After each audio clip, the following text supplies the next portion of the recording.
It's really trying to take me down the road. I'm shooting this movie called Safe House, okay? I'm working with Denzel Washington. I'm really scared because he's Denzel Washington and I'm me. Anyway, I'm terrified. But the great thing is the character's problem. I just have to play scared the whole time. It's great. But the last scene of the movie, he's dying on the floor. He's like, you know, the guy's like method actor. He said like 2 words to me the whole movie.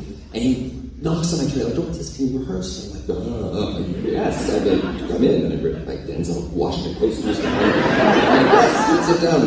D. Yeah, put me in D. Yes, would you like some fresh, non-coated tap water? Anyway, he rehearses the scene with me. It's a very powerful scene. He's going to cry in this scene. It's terrible. Big time.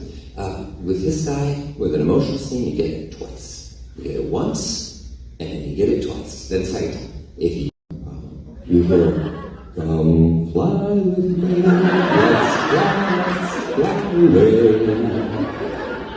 Dum Dum is sitting on his phone. I'm Dum Dum in this story. And I can feel everybody looking around like, what the fuck is happening right now? I can see Denzel with a tear in his eye. You know, like in Ghost, Demi Moore has that tear, and it's like, it's gonna come down, don't stop it. The tear, and it comes down, and you're like, oh God, I love you. Anyway, that was about to happen, and I'm hearing the director go, "Who the fuck's phone is that?" And the first AD go, "Who the fuck's phone is that?" And then finally Denzel breaks character. They don't even know God. Who the fuck's phone is that? And I stand up and I look at all those stuntmen around me and I go, "Who the fuck's phone is that?" Inexcusable. And I look at the first and it in some ways it was bittersweet because it felt like we were saying goodbye in a way, but we were also opening what might be the last John Candy movie. Yeah.